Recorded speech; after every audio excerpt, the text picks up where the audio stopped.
Hello everyone, and welcome to something a little bit different, something new. As you can see, we're not in Hearthstone, we're not in Battlegrounds right now. We're actually on Twitch, going through some VODs, and what I actually want to do, if you know me, you know that I'm a big StarCraft fan, big fan of the Day 9 Daily, big fan of learning in general. And what I wanted to do is try and take a bit of that kind of replay analysis StarCraft approach and bring it to Battlegrounds. Unfortunately, we don't have a replay feature in Battlegrounds, which really sucks. Blizzard, if you get on that, that'd be fantastic. But what we do have is a bunch of VODs, and in particular, we do have a bunch of VODs from some extremely good players. In front of me, we see Benice92. He's one of these 10k plus MMR monsters out there. Absolutely tearing it up. I believe usually plays on NA or EU. EU top 50. There you go. Fantastic player, and was kind enough to give me the all clear to go through some of these VODs. And what we're going to be doing is just taking a look at the plays, seeing what we can learn from them, whether it's a winning game or a losing game. I think we can learn quite a lot just from watching. And let's just jump into it. Now, a lot of this VOD has been muted due to copyright, so we'll be trying to fill in when we can. This is current patch. Very, very recent VOD, I think just from yesterday. So, and I believe that as of yesterday, Be Nice was number 2 on EU. So we've got the placements. So this is the first match of the day. I usually find that the first match of the day usually goes pretty well for us. We usually get a strong selection of heroes. But that's probably just confirmation bias. I think a lot of the tier lists have kind of settled at the moment as well. As far as hero tier lists, see what we get. I think this is between Yogg and Curator. Love to see what Be Nice goes for here. I think I would usually snap off Curator, but I've been leaning more towards Yogg. I think I have better success with Yogg. Snapped off the Yogg there. So obviously a bit more of a great early game hero for those of you who haven't had a chance to play with Yogg or maybe don't understand the point. Basically with Yogg you're going to be able to get a bunch of extra stats. In the early game. This means that you're probably not going to be taking as much damage in the early game. You can curtail this into an advantage in the late game where you just have a lot more health to work with. Some of those more hero power centric heroes might end up like Ragnaros, for instance, might end up taking too much damage in the early game from heroes like Yogg-Saron. And it means that it's a lot harder to get into that really solid position where you can be using your hero power as well as building up your board. So as far as what we can see here, sorry for the Twitch pause darkening. But one of the things we do with Yogg is kind of have to do a bit of a gamble at the start of the game. We can see the three minions here. We're obviously going to get a random one if we use the hero power. I'd probably use it in this situation. I think 2, this is very good. Rockpool Hunter, totally average, but better than the Tidecaller. The Tidecaller is obviously the worst one, but not too bad. So I think in a situation, if you do get Yogg and you see 3 bad minions, or maybe 1 good one and 2 very bad ones, consider re-rolling. Things like Rockpool Hunter, things like the Vulgar Homunculus, not the worst things. You see Be Nice does snap it off. Doesn't get the good one, but that's fine. A 2-3 is still going to compete fairly well with what we've got going on. I'm going to skip through some of these parts as well, particularly the early game. As there really is a lot of waiting around. Neff going for demons. I think that's a fine choice. Early, okay. Is he going to go for the Tidecaller, sell the token? He's going to try and rando into the Rockpool Hunter, as you can see with that mouse. He gets it. Very good. This is a fantastic start. And that Tidecaller is looking like an absolute monster. Absolute monster. It's going to be interesting. We can't see it, but if the farm here is going for like an aggressive turn 2, they might actually not get anything. Let's see. Let's see. No, they do get a rock pool. They did go for the aggressive turn 2. Still, in a good position here. Now, one thing to, I guess, for maybe some of the newer players out there, if you do find yourself with a board like this, where you kind of, some early Murlocs and things like that, don't feel pressured to always go Murlocs, to really force it. I think one of the strengths of, ooh, we actually lost that one. Please go back. It's not going back. That's fine. That War Leader is pretty interesting here. Could potentially look at going for the War Leader and then a reroll and then using the hero power. Be nice, maybe... No? Maybe thinking Voidwalker and Overseer? I think that's a possibility. It did go for the Voidwalker and the Overseer. Very good. I think that's a very... It's a very disciplined play. I think getting a taunt in your formation is positionally a lot better than just having, you know, more raw stats, particularly more attack. Oftentimes the War Leader doesn't exactly add the most to a board.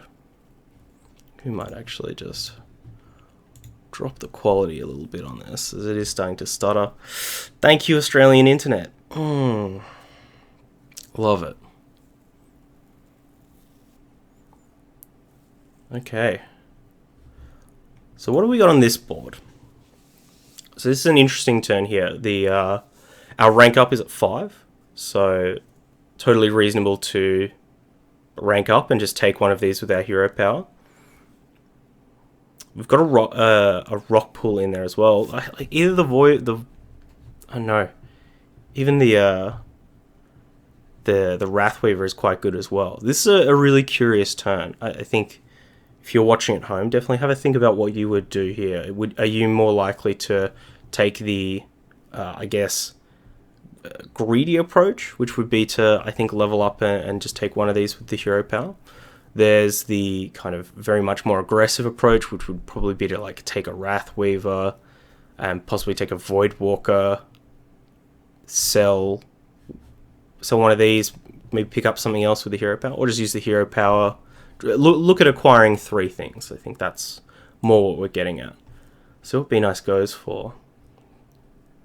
Thinking... Gets the Wrathweaver. And is just going to level up. Potentially maybe looking for some of those higher tier demons. Looking to get into the Watcher. That's the 3-star demon that gets +2/+2 whenever you take a damage. I think that's a really strong play. And can definitely get you a huge statted board really late into that game. Even in the mid game, some of those Wrathweaver Watcher boards can be absolutely huge. Big stats on this one. I think even if those rats manage to pop off, should have enough here. Ooh, that was not a great attack from the Nethrezim Overseer. Yeah, that looks like a win. Just barely. 1 health. But a win is a win. More importantly, not taking any damage. Giving us more health to play more demons with these Wrathweavers. Wow, there you go. There's the 3rd one. Even got the option of taking a Soul Juggler. I'll be interested to see if Benice takes the Soul Juggler. I think more and more I'm very low on Soul Juggler. It's very hard to get a board where it's good. You really need to hit those Void Lords. It's gonna level up and freeze. Wow. Okay, so that's a really curious one. Something that I certainly I wouldn't have done in this situation, and that's probably a good thing. Like I said, the whole point of this is to learn to be better. I'm certainly going to trust the opinion of someone who's 4,000 MMR above myself. So I think this is a play that I used to make when very early in the game, particularly when Light Fang Enforcer was a lot better. You really want to try to hit that 5-star peak. A lot of the 5-star minions just had so much more power than the 4-star minions. Lately, it's changed a bit, especially with some of the more recent patches and the increasing of certain minions. I think it's a less viable strategy to kind of rush for 5-star, but we're seeing Benice go for that, going for this this level up like this to not building any of the board, which is huge. I mean, he could go for like selling the Murloc Tidecaller and buying something with the hero power. We'll see if he goes for it. Might want to. Not enough time, maybe. Maybe just doesn't like it. But yeah, I used to always go for these kind of like early 5-star strats, but sometimes they just don't work out, especially if the minion quality isn't there. There's a lot of 5-stars that you can whiff on. But I wonder what Benice is thinking here. What 5-star minion does he want? Does he want to... Surely you don't want Mal'Ganis this early. Probably just looking for those, Annihilan Battle Masters, those Void Lords to keep ticking up these Wrath Weavers, or possibly just looking to diversify the strategy as well.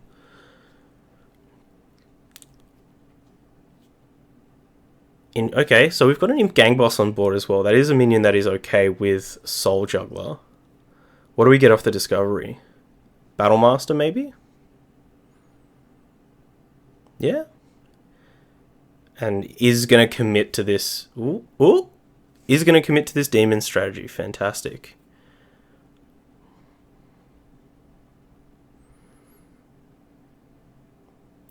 Now, it's going to re-roll. Okay. Did have the option there of selling 2 and buying 1 with the Yogg hero power. There's another Overseer. Awkward is if we play both of these. Oh, we've got a Rock Pool on board that we can get rid of. This Murloc's certainly not necessary. And that Nathrezim Overseer are going to be very useful on the Battle Master. I assume that's going to be where it goes. One of the things with Battle Master is, though, it does have quite a lot of health. If it does just have its basic attack, 3 attack, it's not going to get a lot of damage done. It'll tend to just, bounce off a couple of your opponent's really large minions and not really have the damage output that it possibly could. Whereas if you give it, 5, 7 attack, it really starts to add up. Definitely look at trying to buff your Battle Masters sooner rather than later. Okay. So we're solidly into this kind of later part of the mid-game. Let's see how Benice is going to develop this board. Or possibly go for an early 5. I think that would be a bit foolish. We've got a triple for this Voidwalker. Is going to go for it now. Make sure you play the Voidwalker first to get that extra trigger off the Wrath Weaver. What are we thinking about here?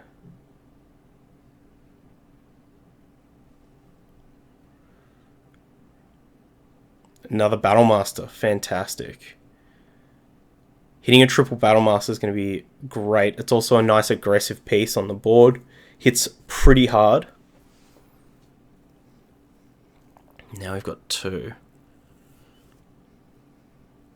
So the unfortunate thing about this, it's not so bad because Benice does have a couple of expendable pieces on this board, namely the Tidecaller and possibly the Imp Gang Boss. Wow, big beast board here. See if we have the godly targeting to take out this Mama Bear first. This is a very glass cannon style of beast board. like it's kind of like Beast Roulette or Beast Bullseye or something, where sometimes the mama bear, the scavenging hyena, something like that, sometimes it dies on the very first hit of the game. Sometimes it never gets touched, and those times where it never gets touched, you usually just steamroll your opponent.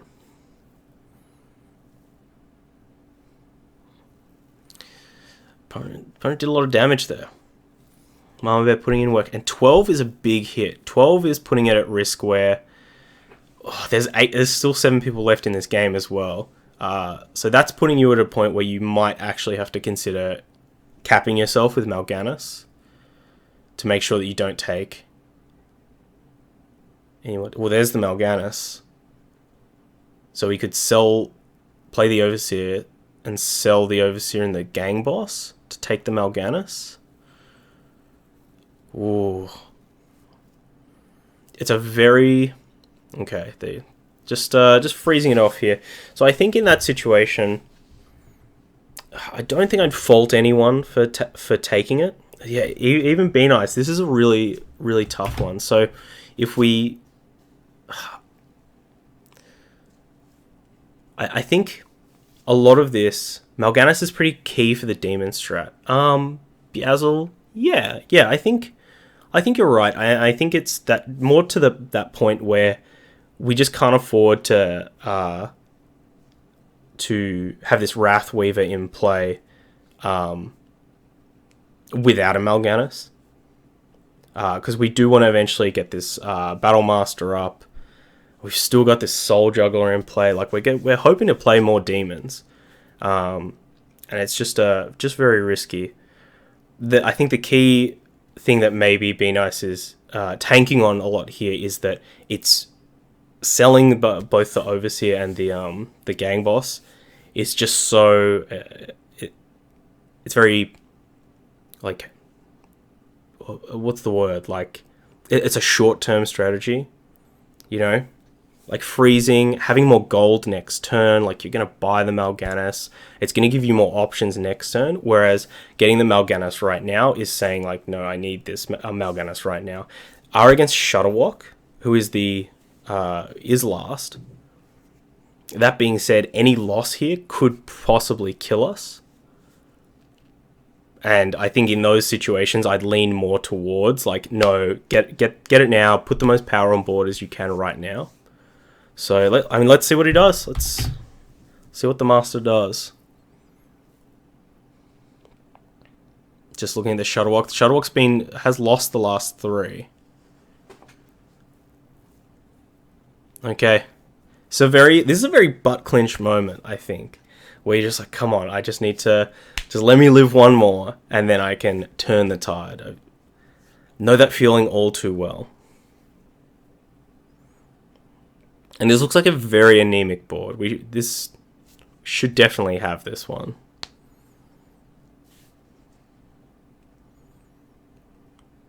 Especially with the Battle Masters. Unfortunately, our opponent's board is just so stat light that the fact that our Battle Masters can actually attack and kill anything on the board that doesn't have a Divine Shield is going to spell doom for our opponent. That is the end of you, Mr. Shutterwock. Get out. Okay. So we've made it. People are starting to get eliminated now. And we get to pick up our Mal'Ganis. Now, what else is going to happen today? A Void Lord. That's what's happening. Not interested in Baron. I think that's totally reasonable. Maybe thinking Void Walker just for the extra pump. Yeah, after the Mal'Ganis. I guess if you wanted that Battle Master to be a little bit bigger. Okay. Now... interesting position. Let's see what the positioning is here. Something that we haven't commented on yet is kind of the positional game. We're going to get that Voidwalker dead quickly. I think the Voidwalker is the most expendable minion, so it makes sense to have it up front. Try and bump off an important Divine Shield for our opponent. And then we have our Wrathweaver up second. The Annihilants are here to potentially take a big cleave if they go on our Void Lord. We also want to have something up front to die early, so we get a couple more. Make sure that we get as many tokens as possible. This board also looks a bit weak. Kind of similar to our last opponents. Stats are a little bit better, but our board has increased quite well. Unfortunately, only one token there from the Void Walker. From the Void Lord, rather.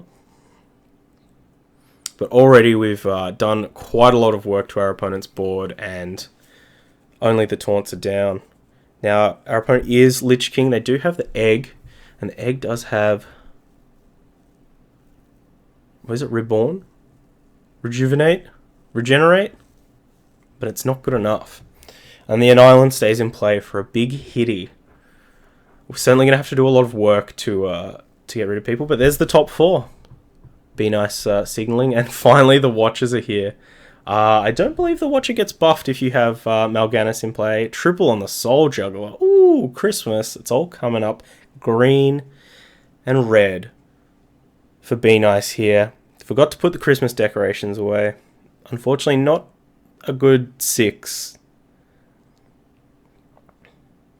Not a good 6 at all. Not finding anything. Ooh, maybe thinking Imp Gang Boss. Maybe thinking Defender of Argus. Maybe thinking Soul Juggler. Put himself in a sitch here. Does go for the Soul Juggler. Very interesting.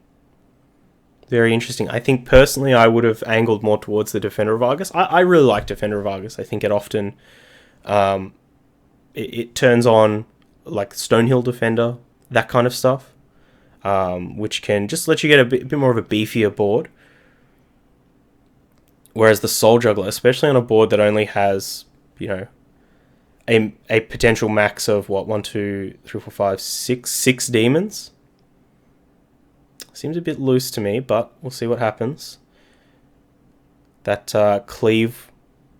I mean, there's the positioning for you. That's why you have the...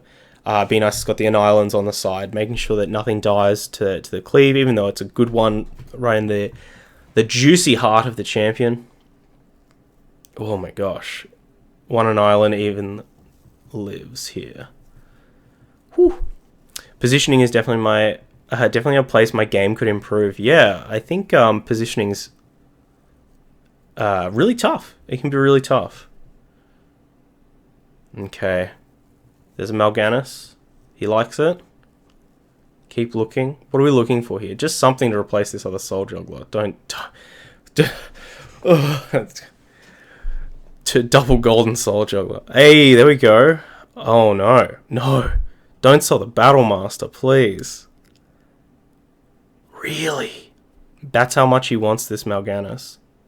I think a gold Battle Master would be tasty on this board. Interesting. This is really kind of eye-opening. I would have thought that the Soul Juggler would have been the most expendable thing on this board.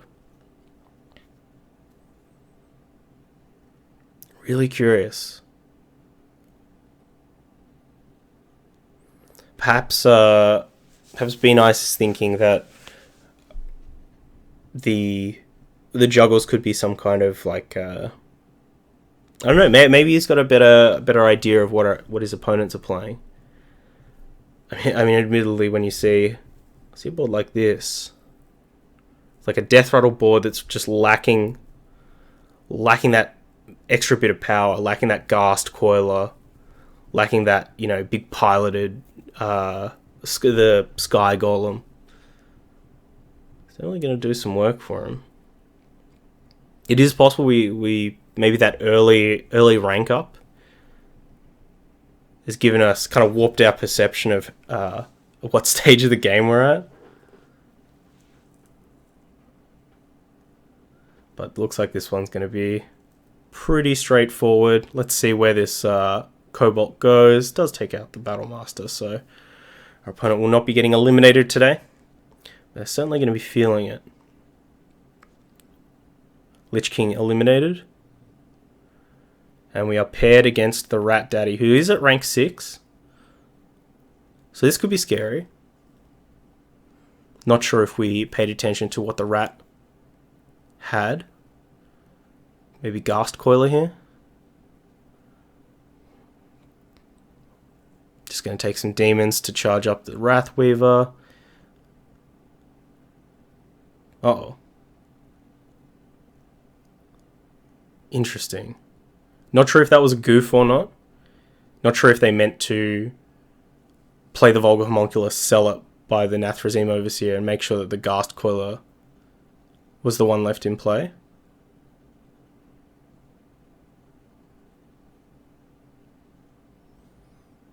Okay, so he has a bit of a read, I think, on what his opponent has.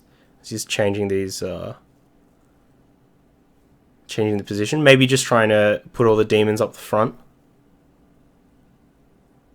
Make sure to optimize these juggles. So Death Rattles with a cleave. So we did see this, this Foe Reaver before. These Barons, though. Baron is certainly the man of the hour. Big Cleave takes down the Mal'Ganis. Not great, but we are going to juggle a fair bit. Oh, gosh, you hate to see it. Watching all those juggles fire off into a rover.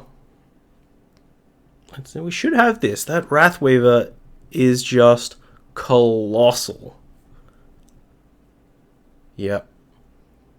Unfortunately, not going to do a lot of damage. Really just kind of chipping away at our opponents. And that's not... it's not great. Because I think our opponents could definitely develop into a strong board. So we really got to try and capitalize on our immediate power right now. Just going through. Looking for any demon.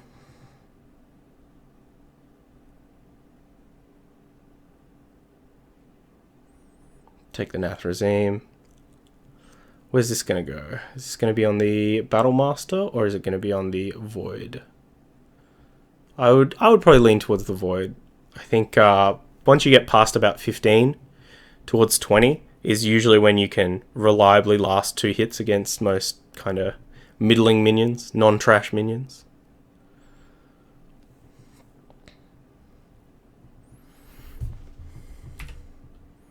Alright, let's see what the final positioning is.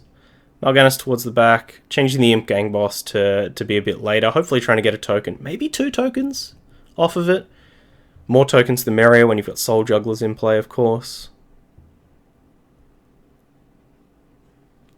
This board's looking a lot better. Our opponent managed to find a Kangors.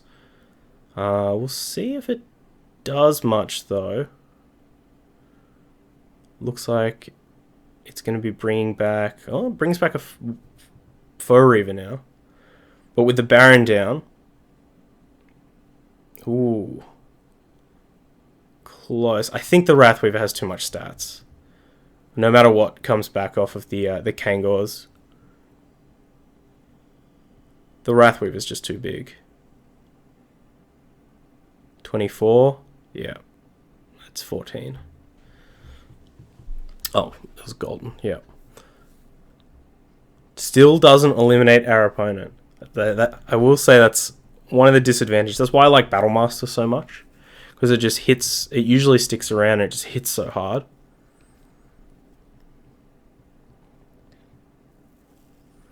But this is interesting. I think the next time that we're in Demons, Wrathweaver gets so big, it's huge. It's the biggest lad. Next time that we're in Demons, and maybe the next time that you're in Demons, and you see that second Soul Juggler, even if you've... I mean, even the first Soul Juggler, give it a try. Give it a try. Because I would have thought on a board that is so light with Demons. Well, there's a Battlemaster.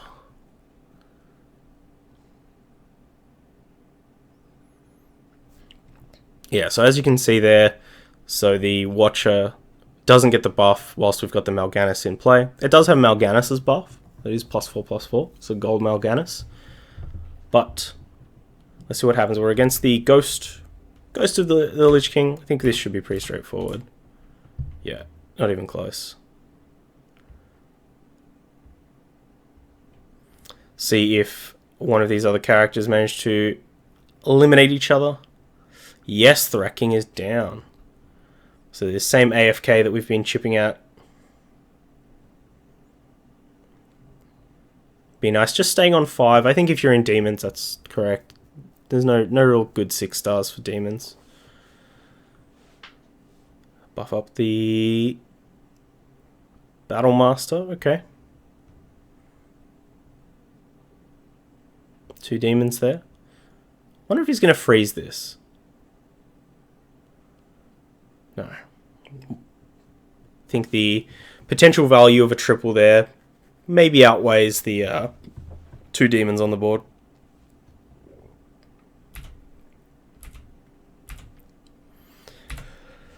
Alright, and into what will probably be the final combat of this game. And I think we've proven that this board is very, very good. Against the big Death Rattle mech board.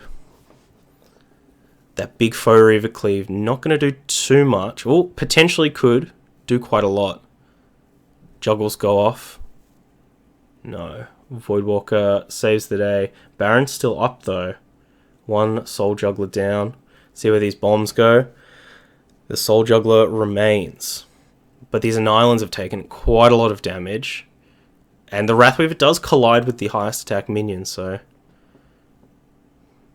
it's still going to be rough, especially with that Baron down. I think that would be GG. Really would have to rely on the Kangors triggering earlier, bringing back more Death Rattles. But I think at this stage, yeah, it's just too much stats. GG. Be nice. With the Yogg win. Fantastic. So, what can we take away from that? I mean, look, the unit usage was really interesting. I think definitely that that Soul Juggler, second Soul Juggler, and the fact that it stuck around so long is certainly something that I wouldn't have done. So I'm really surprised. Really surprised that it stuck around for so long. Biazzle, I'm surprised he didn't take the Defender for the Weaver. Yeah, I mean, me too. I think it's slightly weak to those like Murloc boards, but I think we'd seen enough of the game that we could probably determine that no one's really going to be going for Murlocs in that game. But yeah, I look, maybe in some of these other games we'll get a handle on why to not take a Defender of Argus. I think the other thing that was really interesting was that that quick level 4 when the triple Wrathweaver was on the board.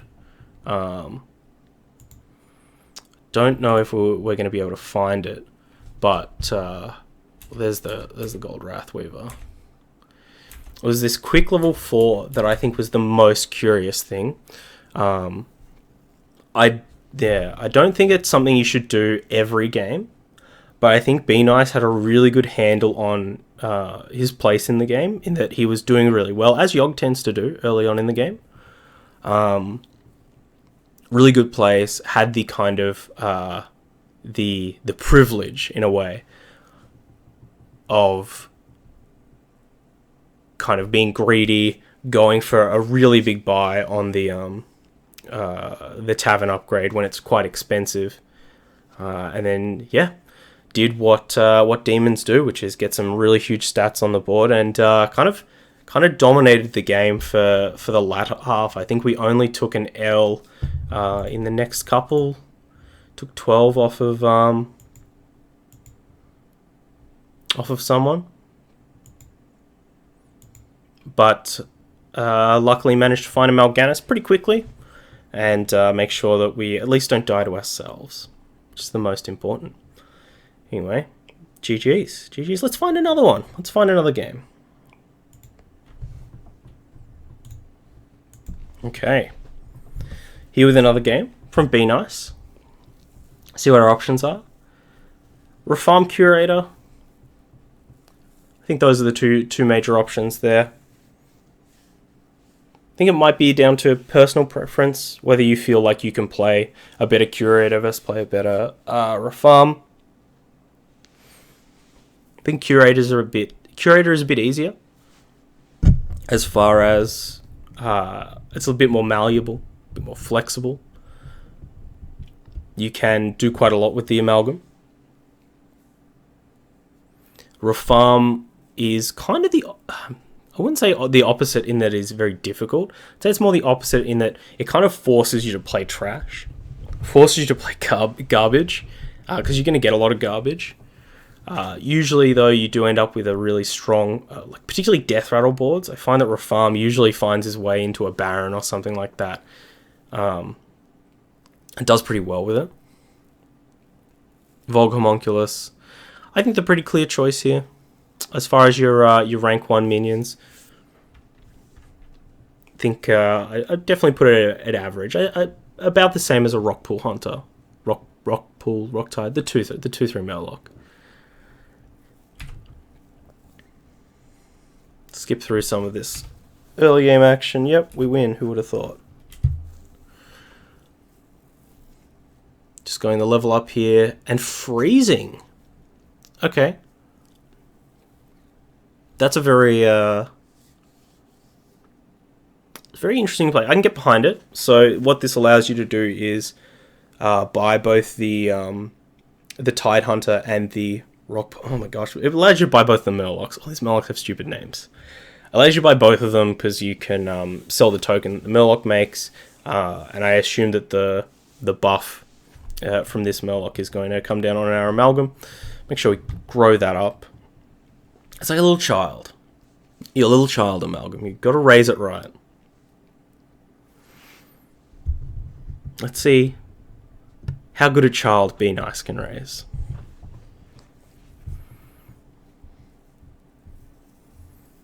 Yep. Just doing that. So something pretty early on, something that I think Benice is doing that maybe some people might not be doing out there or might do things differently. So with that Vulgar Homunculus right at the front. It's got a big body, so it's going to last a little bit. It's usually going to be pretty efficient as well, allows it to get an attack off and then get attacked. Probably going to dish out a lot of damage. It's probably going to allow us to do a bit more damage as well. Whereas if we have our weaker pieces to the front, we're more likely to end up with a board that trades quite a lot. Refarm's my pick. Yeah, I think lately Refarm would be my pick as well. I think I play a garbage game better than I play a Curator game. I'm much better wallowing in the wastes than I am raising a child. So, do take an L there. To Yogg, which I think is to be expected, unless we get some Nathrazim Overseers or something real early on. I think Yogg's usually going to have a bit more of a muscular board than us. Mounted Raptor. Mounted Raptor Alley Cat. Staying open. Is he thinking about the triple on the Vulgar Homunculus? I'm not big on triple Homunculus. Especially because usually you really don't want to play the second one. You just kind of... You'd rather have one Homunculus in play and C2 and just be like, alright, take both of these. I get the privilege of taking less damage.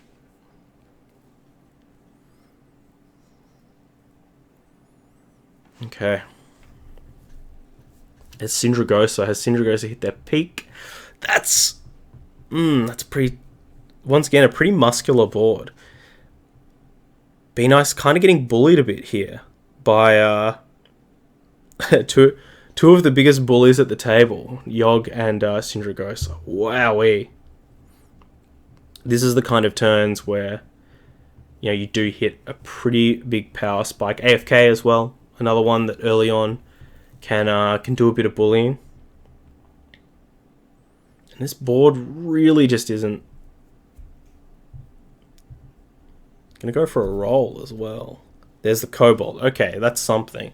I was gonna say, is he thinking about not playing the Zubot? Okay. To try and get the Cobalt trigger. But yeah, so this is definitely a game where things haven't exactly fallen into place.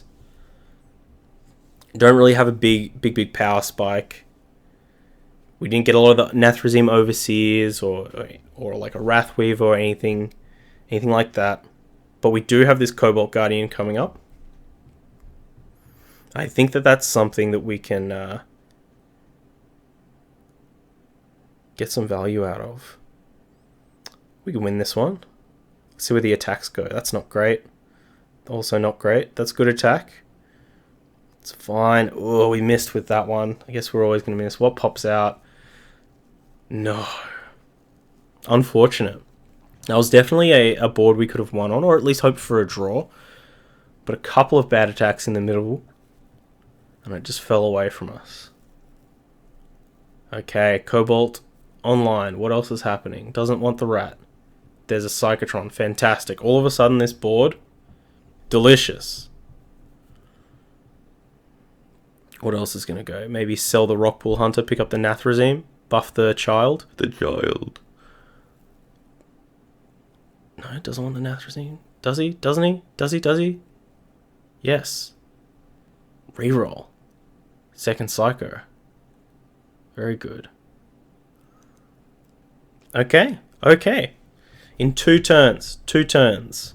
All of a sudden our board has gone from pretty trash to pretty tasty. However, we are up against our high school nemesis, Syndragosa. Definitely the mean girl. Whereas Yogg is definitely the jock. Let's see what she's got. Yikes. The second Wrathweaver is here, and the Watcher. Ugh. Not only is this board pretty monstrous right now, but it's only going to get worse. Come on, kill the Watcher. Kill the Watcher. No dice. What's the damage? 8. Alright, so we are bloodied. We're at 50%.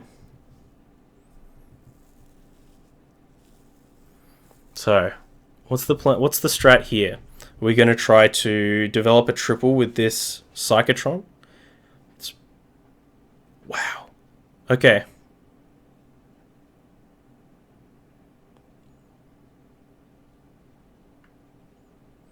No help from the board there. I think... So, this is really interesting. I think for me, and I'm sure there's a lot of other people out there who feel like this, when you take a loss like that to a character like Syndragosa, there's this immediate thing in the back of your head of like, my board's not good enough, I've got to try and make something of it. I think a lot of people in this situation would try to roll a bit. They'd stay on 3, maybe try and find that triple Psychotron, maybe try to, I don't know, get like a Harvest Golem, a Shredder or something in here. I think that makes the Cobalt a lot better. But Benice has gone for the rank up, going to 4. So I'm real curious as to how this is going to play out. What do they feel like? Maybe Rat King is a bit weak, that the board is probably good enough to win? Do they feel like that they just need to go for a greedy play to try to win? Like, is this a move where 50% of the, not 50%, but some percentage of the time we're going to get absolutely smashed and we're going to lose in the next 2 games? Or is it, but on the flip side, if we don't die, we've kind of, we've cut a corner in a way, and now we have more chance of winning the game. I think it's definitely on the safe, greedy kind of axis. So I'm really keen to see how this plays out.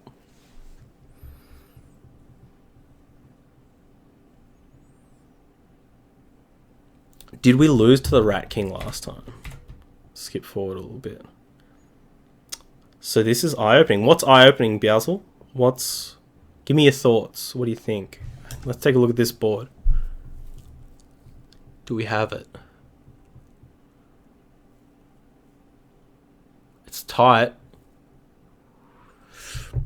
Our, this bumping into this is going to be real bad.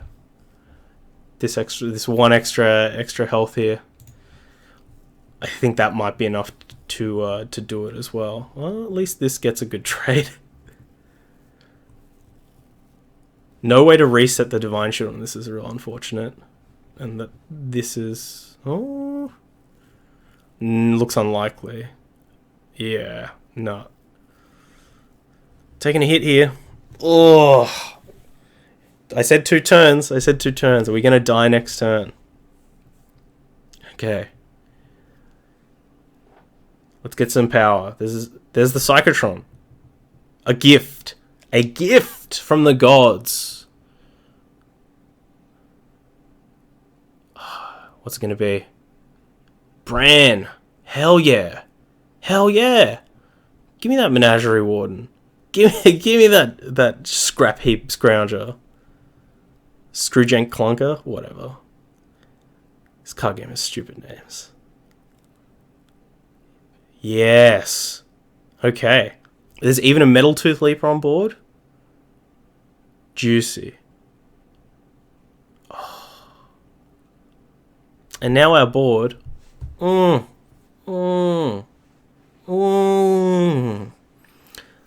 Hell yeah, be nice. Get it, boy. And we're against the Ghost as well. So, fingers crossed. Shouldn't be too much danger of dying here. Might even be a blank board. It's not. Beasts. We'll skip through this. We've definitely got this. Alright. Pointing out that Syndragosa is crushing it right now. Okay. Just all the battle cries, please.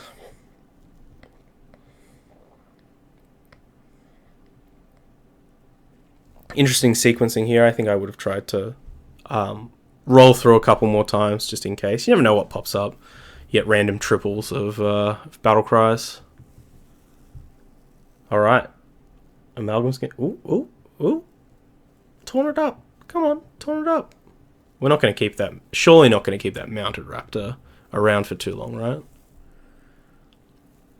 We do probably want to find a replicating menace at some point. Alright, how are we positioning this? Okay, it's really interesting.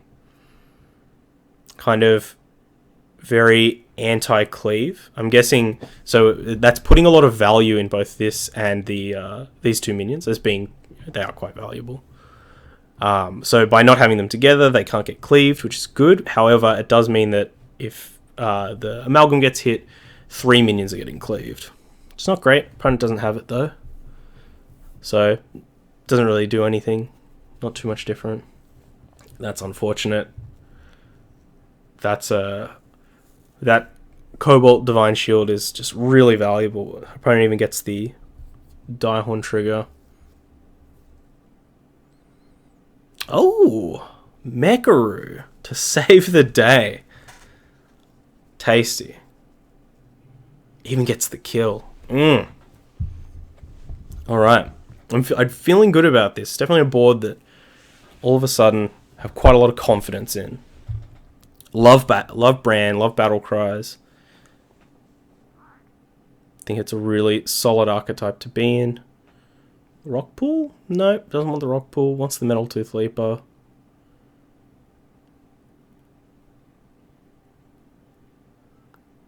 Yep, just not losing sight of the game plan.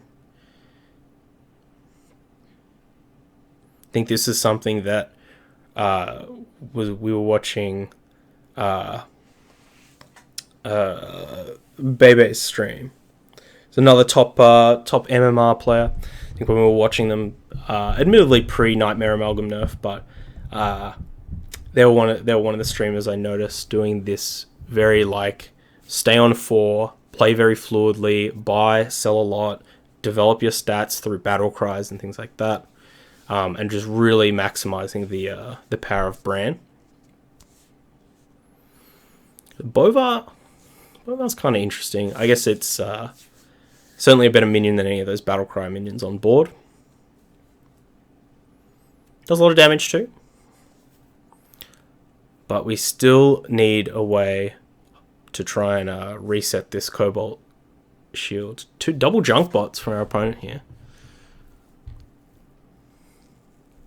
What comes out of the shredder? That's the question. Something bad. So we should... Oh, we might have this. Depends on the attacks on these junk bots. Never mind. Easy peasy. Get out of this game, Wag Toggle.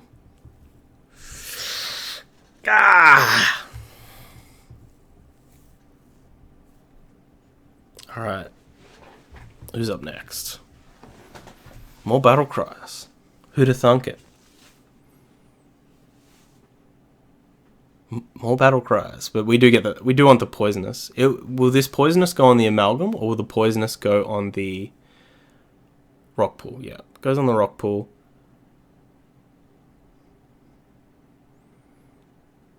Grabs the Menagerie, and then presumably the vermin. Yep, big board doing big board things. Pretty straightforward. And death rattles. This could be tough, but only the one taunt there. See how much of a nuisance this rover can be. But Baron is down, as is the amalgam. So looks a bit rough for us. I'd say we're probably going to lose to a bunch of microbots. Ooh, no. Not happening. Melted. Absolutely melted. GG. Did the Neff use their hero power in that one?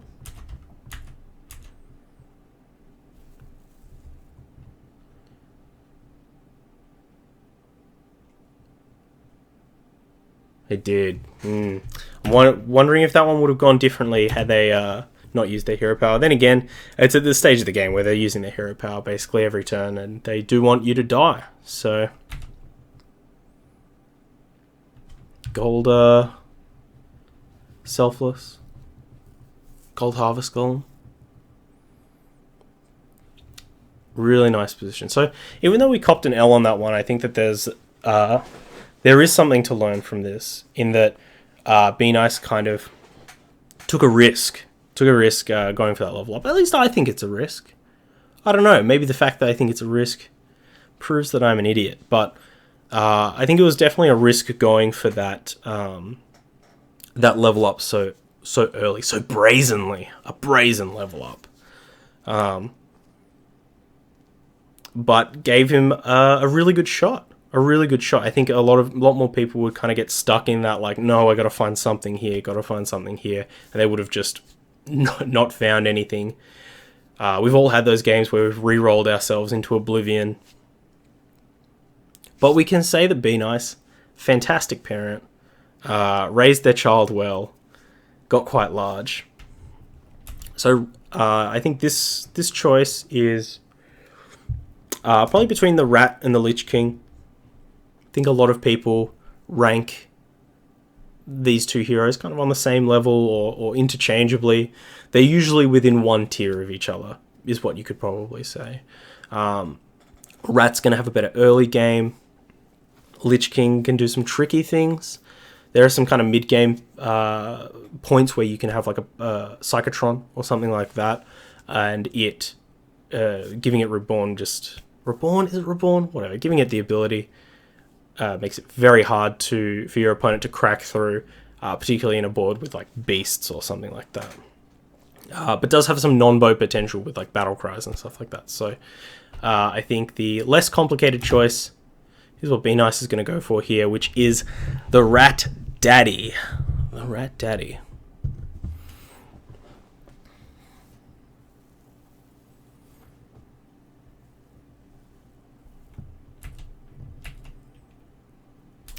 Alright.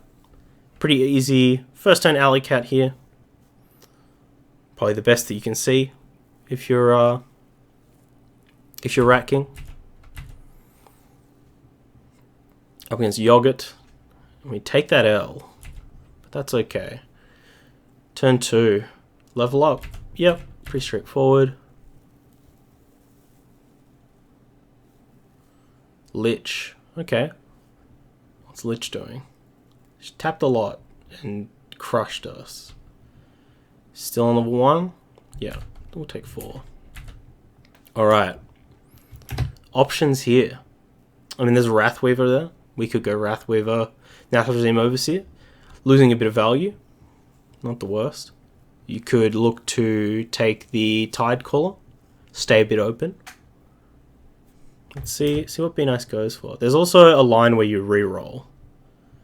Like, take the Tidecaller and reroll. Once demons. Alright. Hell yeah. I like this.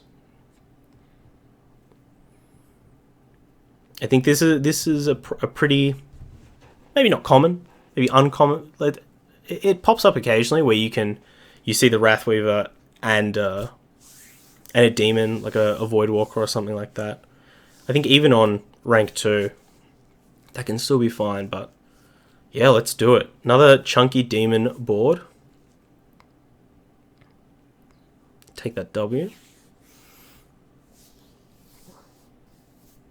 Alazamzarak looks like they've got an early ice blocker. Mechs. The board's really not being kind to Benice here. Looks like he's gonna try and make the most of it and actually go for 2 buys. No, a reroll. There's a mech. But then what? Are we gonna sell the Overseer by the Zoobot to get the buff? Doesn't like any of this beast action. I guess the Zoobot does get the buff, so off of our hero power, so this really sucks. Rat! Wow, where did that come from? He wants to get the Zoobot next turn to buff the rat. Real curious. That's very much a you don't see a lot of these kind of multi-turn plans in this early in the game, just because so often you're gonna level up. I guess maybe he's going for the level up on 4 by the Zoobot, play the Zoobot next turn, but then the Zoobot might buff the Alley Cat, which is really rough. Demons. Well, the plan changes. Very cool. Very cool. That's a big Wrathweaver. And it was the demon turn as well. It's all coming up Millhouse.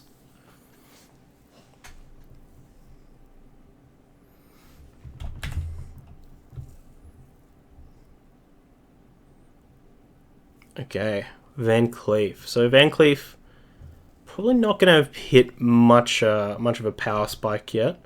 I think Van Cleef really starts to hit it once you get a bit deep into 3 stars and 4 stars. Once you can start seeing those Hydras or discovering Hydras, those types of things. Looks like dropped some frames there. Okay. Maybe gonna just buy the 1 spawn of N'Zoth?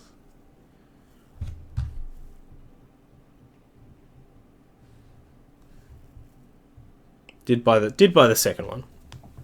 And going for the level up, so worked out pretty well there. Maybe was thinking about buying the Metal Tooth Leaper. It only buffs the our Divine Shield friend here. Shielded Minibot.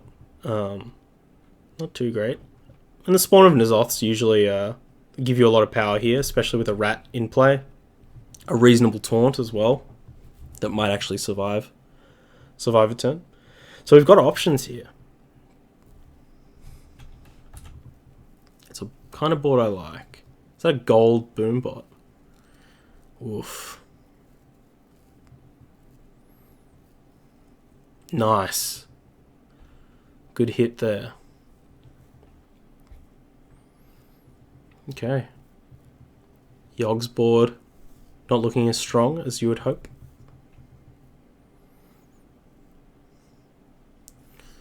Not interested in beasts at all. I think that's smart. I think beasts right now are Just a little bit weak. Soul Juggler. We could be getting into Soul Juggler again. Yeah, get rid of that rat. Ugh.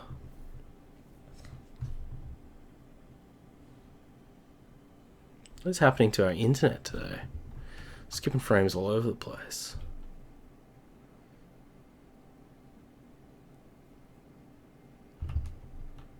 Where'd this Cobalt Guardian come from?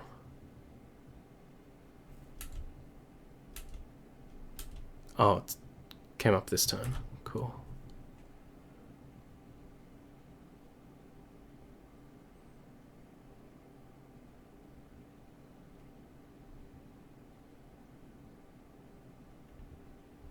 Did he not take the Soul Juggler then? No, just went for the reroll. Okay, so didn't want the Soul Juggler, did want the Cobalt. Interesting to not want the Soul Juggler whilst you've got a Wrathweaver on board, but I wonder what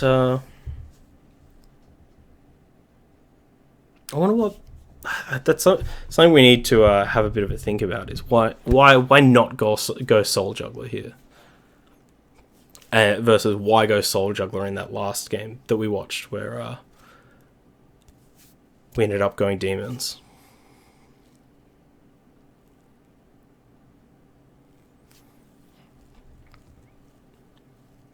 Okay.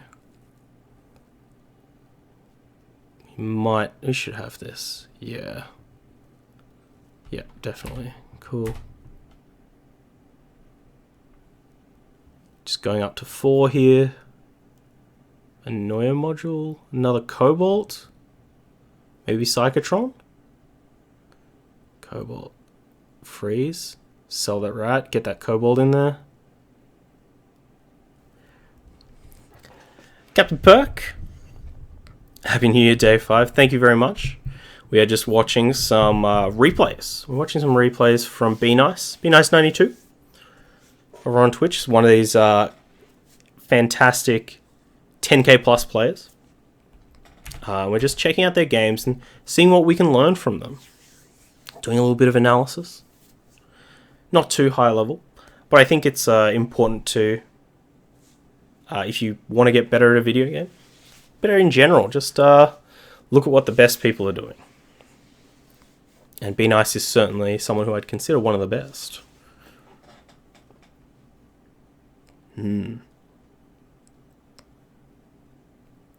Oh, monstrous.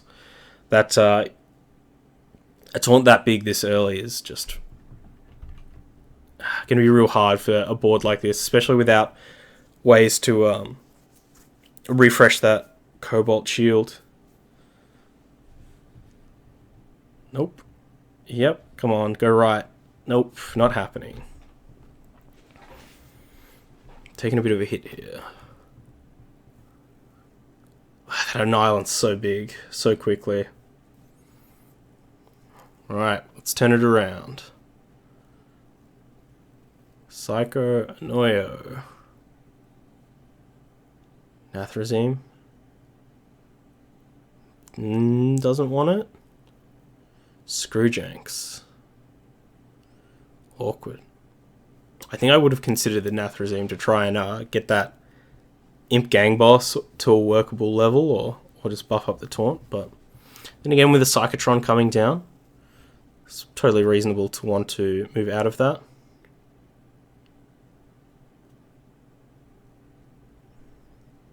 This Anoya is feeling a little bit awkward right now. Ooh, especially on a Screwjank. Okay, definitely playing for fighting for our life right now. Trying to make sure that we don't die in the next couple of turns. I think that it's sometimes important to recognize when you should be playing for top 4 versus playing for first as well. Especially in a ladder situation.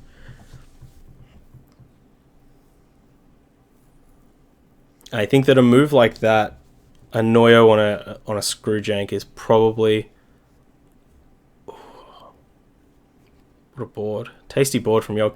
It's definitely a play that goes more for the short term. You know, there are definitely a lot better targets for an Annoyer module. I mean, in general, maybe you shouldn't be buying an Annoyer module if you don't have a good target for it.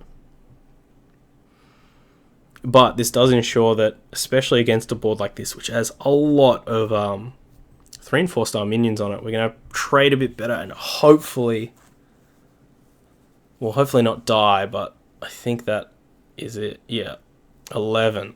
Oh, just a yucky 6th there. Yucky 6th. I guess that was maybe a bit of a like kind of torn between a couple of different archetypes, torn between a couple of different game plans. You know, kind of had some demon stuff going on, tried to move into Cobalt, didn't find anything to help out with it. It's actually something that I think is quite common. And maybe it's about being a bit more, what's the word? Disciplined in a way. That just because there's a Cobalt in play doesn't mean you should buy it. I mean, you probably should buy it. You should probably buy it. But maybe learn when the Cobalt isn't working out for you, right? Easy Yogg here. Seen quite a few Yogg games. I think it's going to be one of the more common heroes to see in your game. And probably a hero that you should be picking often. So I think if we are going to watch games, we should probably watch games where people are playing strong heroes, because we're probably going to pick the strong heroes more often than not. Let's get in here.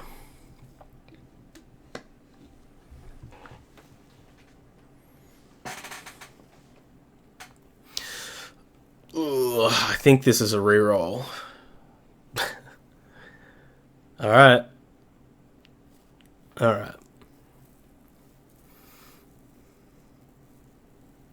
Probably not going to be freezing this.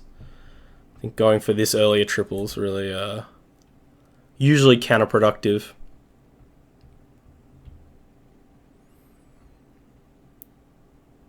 It's good to see how to play heroes you don't play often. Yeah, that's also a good thing. If you if you're someone who doesn't play Yogg often, you should definitely check it out. But yeah, I feel you. I'd definitely like to see some games with like WAG toggle and stuff like that, where someone has to kind of fight from behind. Ragnaros as well.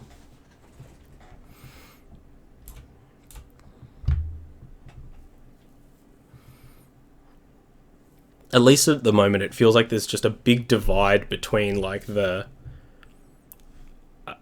viable heroes, we'll say, and then the lower tier. There's kind of just two clear camps, which can kind of be a bad thing, because it means that a lot of the games look pretty similar. But actually, we've got a pretty interesting one here. I would say that, like, I think you see Maleficent pretty often. Bartendo, though. Infinite Toki and Elise. Especially Elise and Infinite Toki. Pretty low there. Alright, so this is one of the strengths of Yogg as well, is that our 5 gold turn is really strong, even if we whiff on a token maker in the first turn. Of course, if you get a token maker on a turn like this, if we had a Tide Hunter in play, sell the token, buy 2 things. Yogg, we can do it anyway, and the minion that we buy is better. This is pretty... this is a nice board. It's a nice one.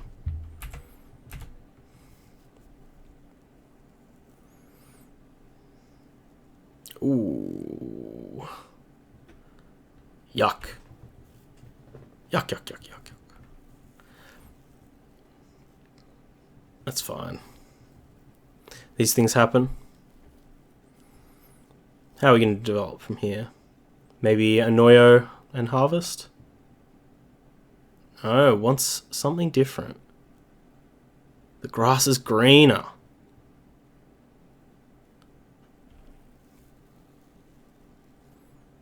So the positioning here is pretty important with Direwolf Alpha. We want to maximize how much attack we give by putting it next to the taunt. Means that we're always going to get this one. Our opponents have to attack this. So they're going to be attacking into a 3/4. And by putting a Harvest Golem here, not only does it buff the Harvest Golem, but it buffs the token that pops out as well. It also keeps the Direwolf around for a bit longer. So if our opponent attacks and kills this Void Walker, we attack here, token pops out. Also, this is now next to this. So our opponents attack into the Tidehunter.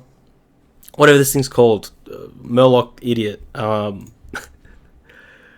Then that's got an extra attack as well. We just want to make sure our Direwolf Alpha gives as big a buff as possible. Now, why are we freezing here? Are we going to go Beasts? Is Benice thinking next turn go for the level up and pick up this Rat Pack? This is going to be real curious.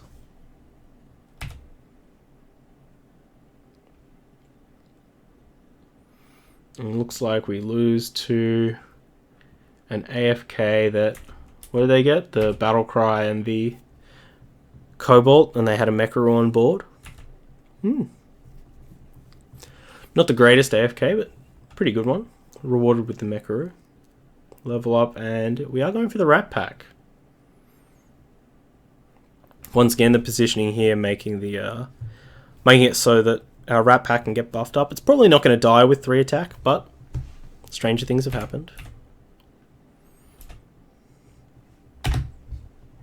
Ooh. Alright. Alright. This is definitely one of those beast roulette boards. Let's see what happens. Get out of here, Scav!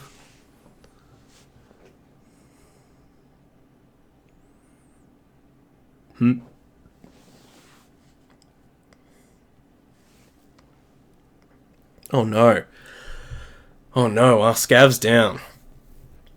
And I would say with that is our chances of winning this round. See if we can clear up the tokens. Yes. Very good. Definitely a winnable match, especially after one of those Scavenging Hyenas got annihilated on the first attack. But... oof. No luck. No luck. Alright. Infested's not bad. Does he want the commander? Does want the commander. Alright. We're doing some stuff here.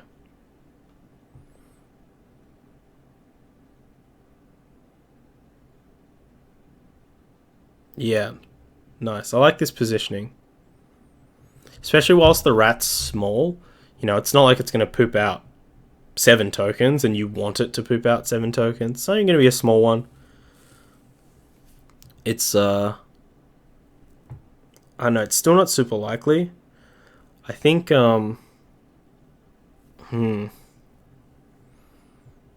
kind of want to get out of that Harvest Golem soon. I think the one disadvantage to this Golem is that it takes up a lot of attacks. So by the time that this and the token are dead, our taunt's already dead, and our opponent could potentially be killing our Scavenging Hyena. Yeah, we really want to spawn on this off. That's what we want. That's what should be up here. But rat down. And the tokens are getting traded with. That's what we like to see. Yep. He's too big. He's too big! The largest Scavenging Hyena. Actually, whoever had 2 of them probably has a bigger one. Okay. Another rat. Ooh, we could even consider a Houndmaster here. I wouldn't know what you'd be putting it on. I guess the Infested? Yeah? Did he like it? Oh, going for the level up.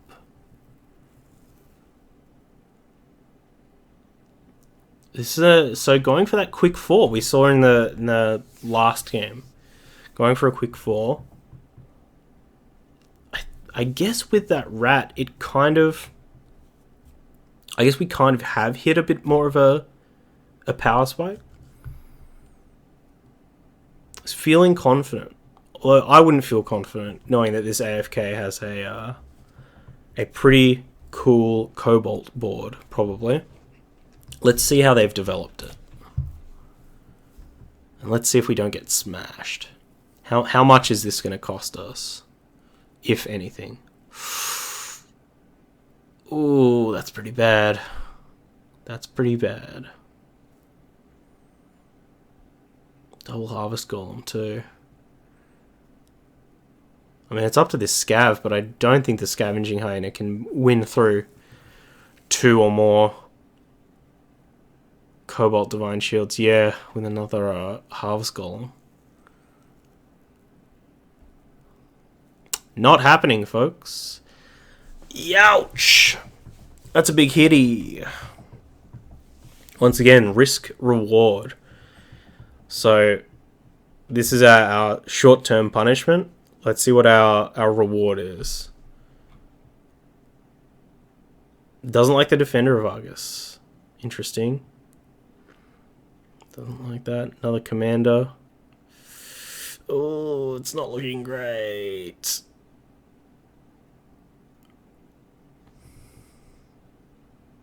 Hero Power? Hero Power? Yeah.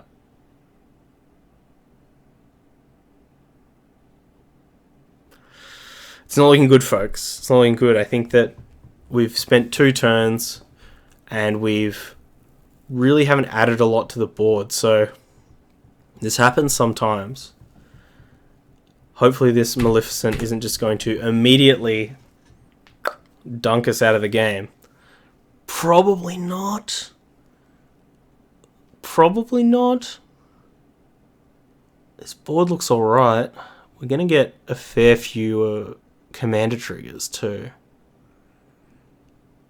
Yeah, I would say with just that one we might be okay. It depends if this Scavenging Hyena goes down. Like gets a bad trade. That's a bad trade. Come on.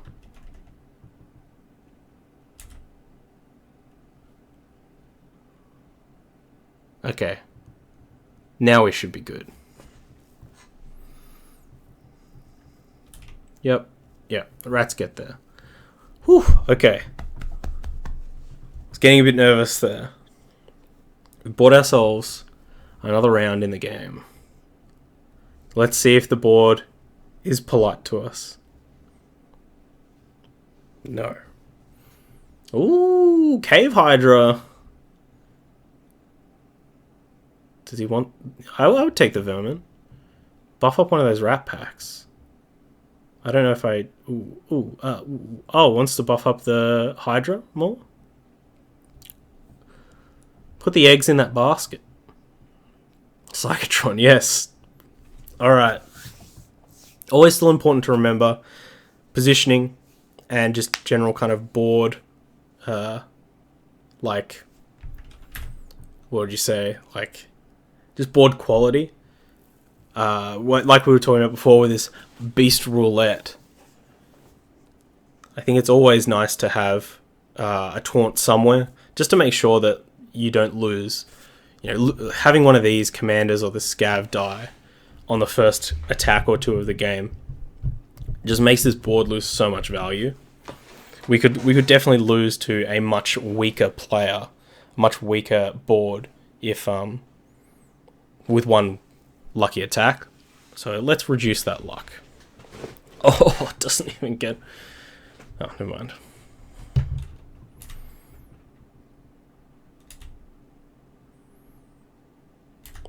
Alright, let's get this whole battle in there. I don't know why it's skipping around so much.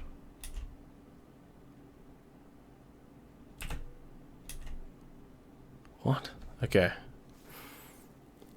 And the Zoth attacks gets nothing. We don't get the full cleave, so this means our opponent's Hydra is going to trade and kill one of our commanders, but we do get a bunch of rats. Unfortunately, they're right in the middle of our board, so this next rat might not get a lot of value. Just the 1 token. Hydra's down for the Divine Shield. That sucks. Yeah. Oh yeah, this looks real bad. Maybe we can get the egg. Egg? Okay, that's 4 less damage that we're taking. We get another one too, so we're not dead. But this is dire. Dire Docks. See what we can do.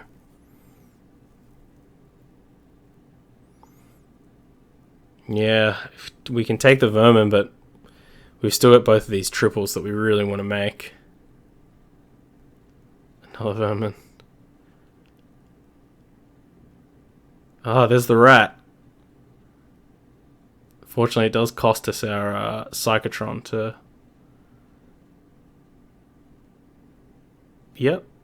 I think the Hydra... When we take this rat... Oh, don't chance it on the hero power. Oh my gosh.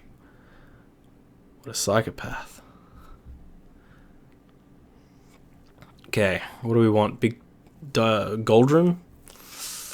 Not today. Voidlord looks alright. I think it's between... Yeah, I'd probably take the Voidlord. Having a taunt on this board feels pretty important. But yeah, I mean, we're at the stage of the game where the like scavenging hyena, like this type of beast stuff has lost its power.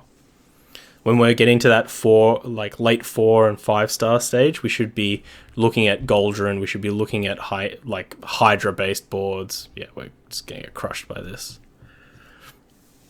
So kind of a risky play there. I think a risky play that we weren't rewarded on. So it's easy to look at that game and just be like, well, it just got smashed. But the reality is, for every game that goes like this, there's going to be another game where we get the triple rat much earlier. We get the triple commander so much earlier. And all of a sudden, we've got that Hydra is huge. Our rats are really impactful. We probably get a lot more room to breathe as well. We're not re-rolling so much. We re-rolled so many times. And if we'd gotten the minions that we wanted, we could have spent that money instead on ranking up. We could have been rank 5 or whatnot. We could have been looking at getting into Ghast Coilers and Barons and stuff like that, or looking at doing something different. But unfortunately, not rewarded. The board kind of betraying us a bit there, but that's the way the cookie crumbles. If we're going to kind of dedicate ourselves and try and look for those these boards that do probably require triples, or at least build towards triples, if they don't fall, if you don't get them, you don't get rewarded. GG's. Anyway, I think that's enough for today. It's enough looking at games, looking at analysis. Unfortunately, as you can see, Benice falling just below 10k, and I think this expression kind of sums up those games exactly. It's the like, well, I tried. I rerolled 10 times. If they don't appear, I can't buy them.